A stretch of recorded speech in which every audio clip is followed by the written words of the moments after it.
Hello viewers, আসসালামু আলাইকুম। আমরা আজকে এখন যাব ঢাকা জাতীয় স্মৃতিসৌধ, সেটা সাভারে অবস্থিত, সাভার নবীনগর। সো আমরা এখন আছি আমাদের গ্রুপে 5 জন, আমার সম্মানিত বড় ভাই এবং ছোট ভাইরা সবাই মিলে আমরা রওনা দিচ্ছি হচ্ছে আমাদের সাভারের বাড়ি থেকে। এখানটা আমাদের বাড়িটা হচ্ছে সাভার জামগড়াতে, আর আমরা জামগড়ায়, এই জামগড়াটা অবস্থান করতেছে হচ্ছে Dhaka EPZ road. Dhaka EPZ রোডটা হচ্ছে এয়ারপোর্ট থেকে ঢাকা ইপিজেড রোড পর্যন্ত এখানে এলিভেটেড এক্সপ্রেসের কাজ চলতেছে, তাই আমরা একটা শাখা রোড হয়ে যাচ্ছি। কিন্তু সেই শাখা রোড তো মোটামুটি সমুদ্রে পরিণত হয়ে আছে। আমাদের এই অঞ্চলটা বিগত 16 বছরের সব থেকে অবহেলিত একটা অঞ্চল, যেখানে কোনো উন্নয়নের ছোঁয়া লাগেনি। এখানে ম্যাক্সিমাম রাস্তাঘাটে এত বাজে অবস্থা যা বলার মতো না। ভাঙাচোরা একটা রাস্তা দিয়ে আমরা সবাই যাচ্ছি একটা অটো রিক্সা করে।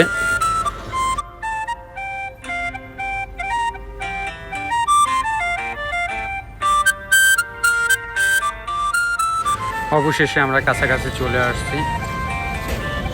এখন আমরা নামলাম, আমরা এখন সবাই মিলে প্রবেশ করবো।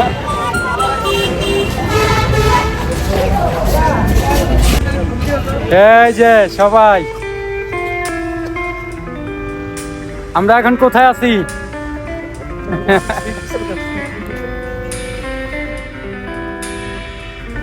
ইতিমধ্যে আমরা সবাই ভিতরে প্রবেশ করলাম। এই স্মৃতিসৌধটি প্রায় 84 একর জমির উপরে প্রতিষ্ঠিত হয়েছে। ঢুকতে আপনাদের চোখে পড়বে স্মৃতিসৌধের বিস্তারিত ছোট করে লেখা একটা ফটক। এটা হচ্ছে মেইন গেট। এই মেইন গেটটা বছরে সবসময় খোলা থাকে না, এটা বছরে কিছু কিছু সময় খোলা থাকে। যখন 16ই ডিসেম্বর অথবা অন্যান্য ভিআইপিরা যখন এখানে প্রবেশ করে, তখন এই গেটটা সাধারণত খুলে দেওয়া হয়। এছাড়া এটা প্রবেশ করার জন্য আপনার ডান পাশে অথবা পশ্চিম দিকে একটা গেট আছে, ওই গেটটা দিয়ে আপনারা প্রবেশ করতে পারবেন। ভিতরে প্রবেশ করে সোজা তাকালেই দেখতে পাবেন চোখ ধাঁধানো মনোরম পরিবেশে মাথা উঁচু করে দাঁড়িয়ে আছে বীর শহীদদের স্মৃতিতে তৈরি করা জাতীয় স্মৃতিসৌধটি।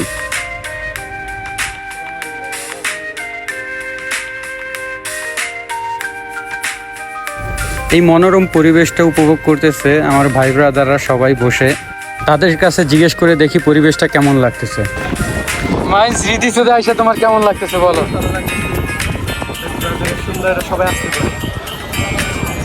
এই যে একজন আমাদের ভাই আছে, সে অলওয়েজ ফোনে ব্যস্ত থাকে, কোনো কাম নাই কাজ নেই, খালি ফোনে ব্যস্ত থাকে। এই যে ভাইয়া, আপনার কাছে কেমন লাগতেছে বলেন? আলহামদুলিল্লাহ, বিকালের বাতাসটা, রোদ এবং বাতাস দুইটা মিশ্রণে খুবই ভালো লাগতেছে। বন্ধুর ফিল, নিজেকে একটু ফিল করার জন্য এখানে ঘুরতে আসছি সবাইকে নিয়ে। আল্লাহ শুকরিয়া, আলহামদুলিল্লাহ। সাকিব, তোমার কাছে কেমন লাগতেছে? ভালো লাগতেছে। সাকিব আমাদের ছোট ভাই, খুব লাজুক প্রকৃতির একটা ছেলে। সাভার জাতীয় স্মৃতিসৌধটা এত সুন্দর একটা পরিবেশ, চতুর্দিকে সুন্দর গাছপালা দিয়ে ভরা। এটা হচ্ছে আমার খালতো ভাই, সে নিজে থেকেই খুব এক্সাইটেড আছে আর কি।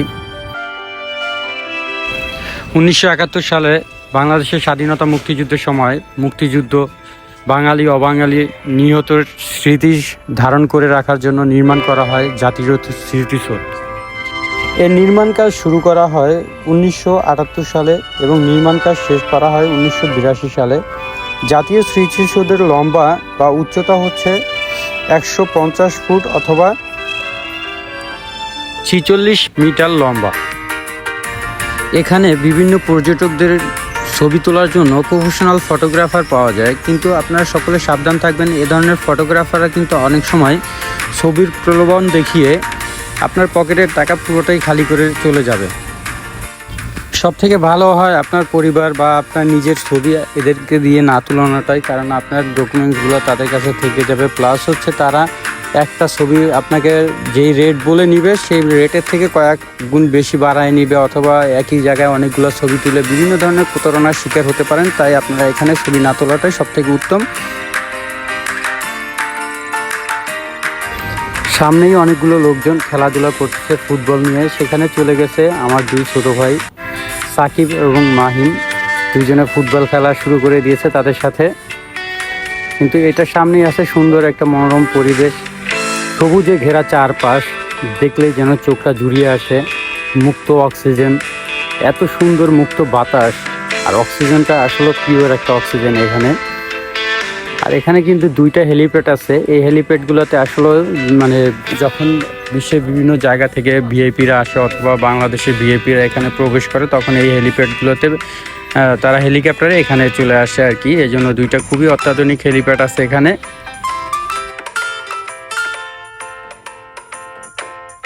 ছোট ছোট বাচ্চারা এখানে খুবই সুন্দর খেলাধুলা করে, দেখতে খুবই ভালো লাগে।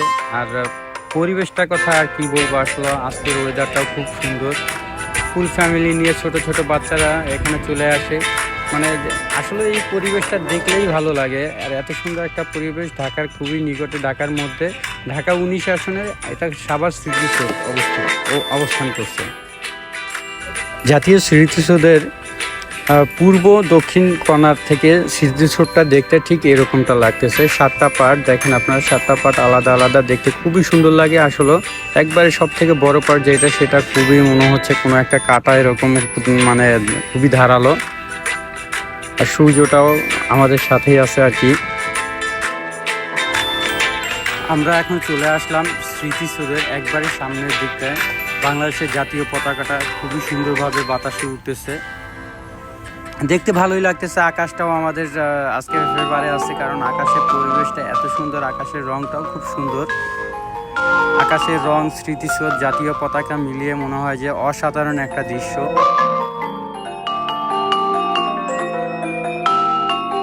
আপনাদের দেখানোর চেষ্টা করতেছি নীল আকাশ।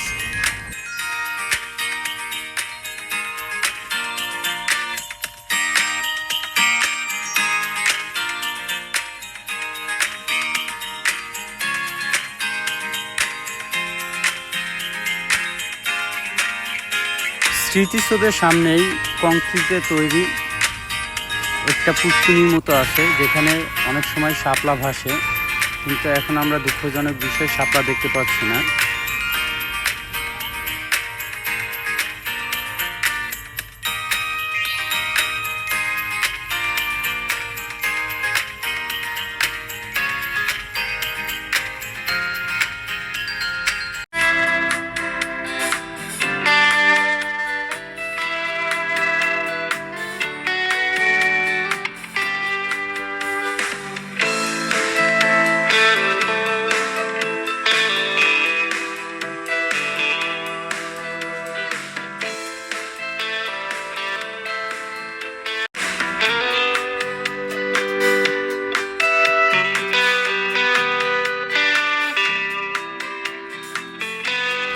উনিশশো 1978 সালে 57টি নকশার মধ্যে সৈয়দ মাইনুল হোসেনের এই নকশাটি সবথেকে বেশি জনপ্রিয়তা পায় এবং এটি স্মৃতিসৌধ হিসেবে গ্রহণযোগ্যতা পায়।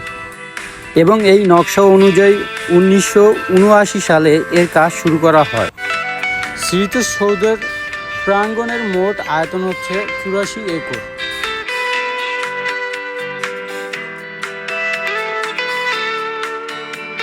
এই সাভার স্মৃতিসৌধে প্রতিদিন হাজার হাজার মানুষ ঘুরতে আসে এই মনোরম পরিবেশটাকে উপভোগ করার জন্য।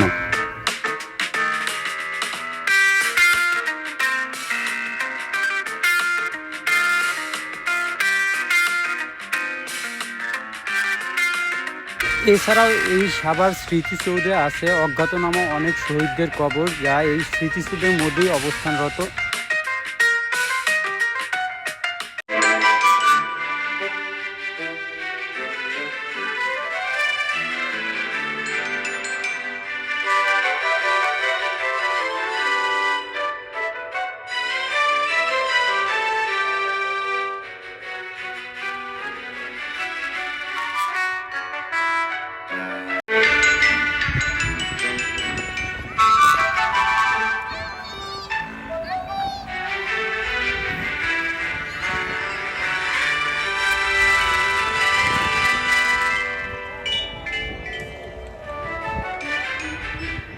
এটা হচ্ছে জাতীয় স্মৃতিসৌধের কেন্দ্রীয় মসজিদ। এখানে নামাজি ব্যক্তিদের জন্য সবসময় খোলা থাকে। গণপূর্ত অফিস, মানে এই স্মৃতিসৌধের এই একটাই অফিস আছে যেখানে আপনার এইখানকার যাবতীয় তথ্য এবং যাবতীয় বিষয় জানার জন্য এখানে যোগাযোগ করতে পারেন। এখানে আমার ভাই ব্রাদাররা সবাই ঘুরে ক্লান্ত হয়ে আছে। এগুলো হচ্ছে ফুলের মুকুট। অনেক আপুরা এখানে ঘুরতে এসে মাথায় ফুলের মুকুট পরে ঘুরে থাকেন, তাই এখানকার হকাররা এই ফুলের মুকুটগুলোকে বিক্রি করে থাকে।